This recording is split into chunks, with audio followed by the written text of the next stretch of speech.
Greetings, Japan fans. Today's show, we're going to be talking about humanness.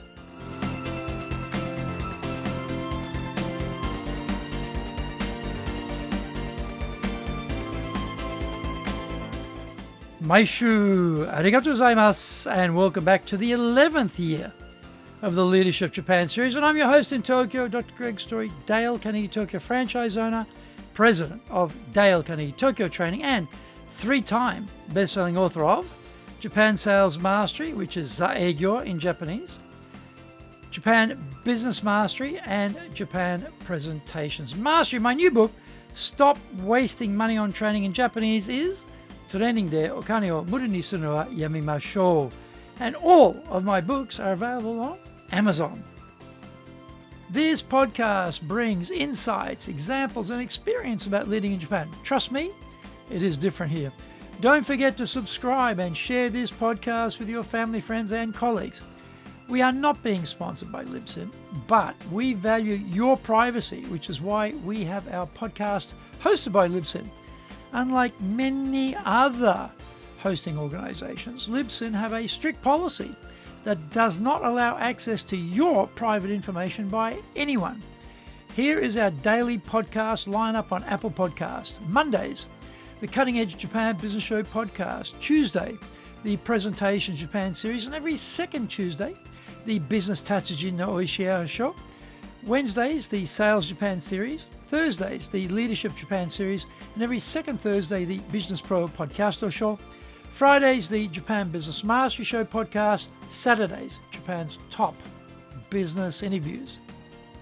Before we get going, our handy Japanese phrase today is Kini shinaide, never mind, kini shinaide. So, for example, if someone's asking you to do something, imposing on you, you can say, no problem, never mind, kini shinaide, don't worry, kini shinaide, kini shinaide, kini shinaide. This is episode number 523, and today we're talking about doubling down on being a human leader in the time of ChatGPT. Artificial intelligence is bringing a lot of speed to tasks and helping with mundane work. As we all become better at prompting the machine, we will uncover greater utility for it to propel our work. We'll not be able to replace the human aspect of leadership, though. One thing it won't fix is watching 40% of new hires walk out the door within the first 3 or 4 years of employ. I was talking to an HR person from a very large international firm about this issue. Originally, there had been a plan to provide training for these new recruits with a view to keeping them in the company, not having them wander off to competitors. In the end, they budgeted nothing for the training, so the whole idea collapsed. The early departure problem is still there, though. I suggested that the actual issue is with the young recruits' supervisors, and that this group needs some remedial training. I said remedial because they have to unlearn some bad thinking and bad habits. Most of these supervisors will be section heads, and they have grown up in business in eras where candidates for employee were plentiful. If one left, no problem, you just hire a replacement. That is no longer that easy, as a declining youth population throws up an increasing free agent mentality on the part of the young. They know they can easily get a job somewhere else if they don't feel they're appreciated enough or that the firm culture is the right fit. If the section heads don't understand that point, then they are not adjusting their thinking about how to retain these vibrant and increasingly sought-after resources. Confusion about the difference between managing and leading will also become a barrier to retention. Most Japanese leaders are actually managers. What is the difference? Leaders do three things in particular. They set the direction for the team. That's number one. Number two, they develop their people through coaching and feedback. And number three, they make sure the processes run on time, on budget, and at the quality standard required.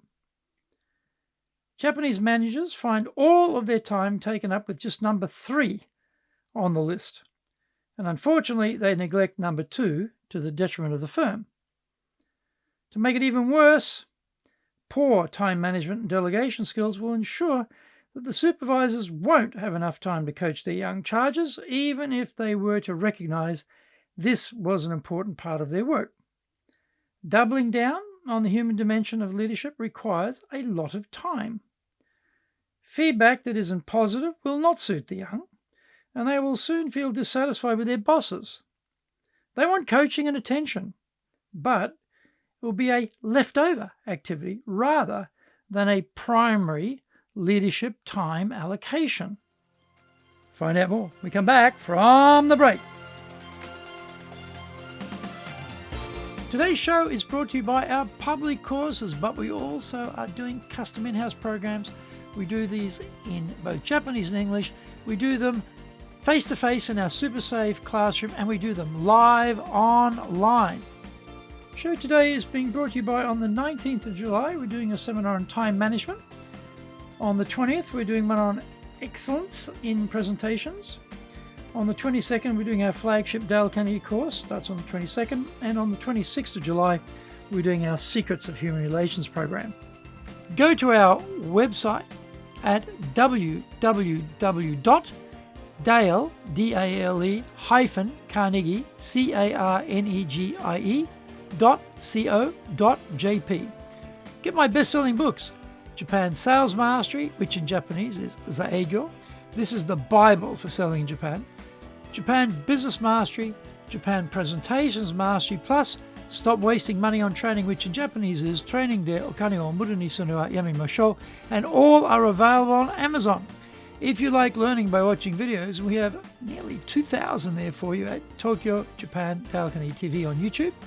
We release 3 TV shows every week on YouTube. The Cutting Edge Japan Business Show, that's the premier business show on Japan every Monday, Tokyo time.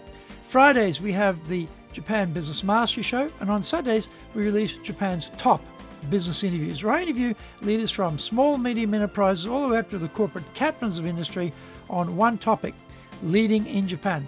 Every second Thursday, we release the Business Pro Television Show. You can email me at greg.story@dalecarnegie.com. Welcome back. Delegation is widely misunderstood in Japan. It is seen as shoveling the boss's work onto the desk of an underling as a way of reducing the boss overload. In fact, delegation is a powerful coaching tool. It enables younger staff to experience parts of the boss's job and to build their skills as a springboard to taking on higher responsibility. Even the peak industry body, the Keidanren, is talking about promotion through capability rather than time in the company. If we are in an era of individual capability driving promotion, then the ability to do parts of the boss's job will help select people, certain people, to rise to the next step in their career path. We know that staff engagement is triggered when the staff feel the boss really cares about them.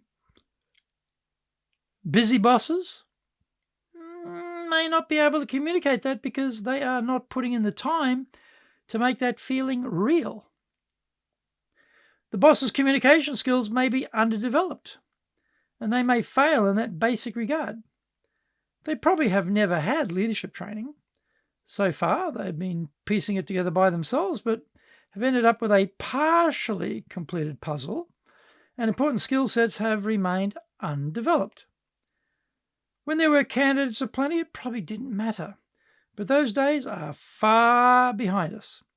Supervisors who cannot allocate the time will be puzzled when the young up and depart, and their pleas for replacements to HR are not yielding any fruit. The war for talent, and especially the young and talented, will only become diabolical. It's going to get worse. The hiring costs of an in-demand and in-short supply group of young people will go up, and they will start to hit the radar of ravenous recruiters. Usually the fees for placing the young are not worth the effort, but as recruiters become more desperate for revenues, they will lower their entry price points. The rising wage costs of the young will create a nexus of crossover that will work for the recruiters. The next stage will be recruiters luring the young out of their current firms, like the Pied Piper, and placing them with the competitors. They know that 40% of the population is ready to move, and so this will become a happy hunting ground for recruiters at your expense. Companies need to train their supervisors to cope with this war for talent, which is rapidly becoming a zero-sum game of winners and losers.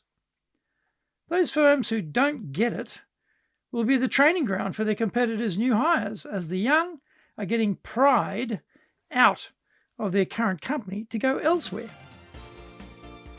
Thank you for joining the Leadership Japan series. If you found the program useful, then tell your family, friends, and colleagues. Don't forget to subscribe and share this podcast. You can contact me at greg.story@dalecarnegie.com. Our website is www.dale-carnegie.co.jp. Until the next episode, take what you thought valuable, put it into action, because idea application is what makes winners winners. So be one of them. Remember, I'm in your corner, committed to your success here in Nippon.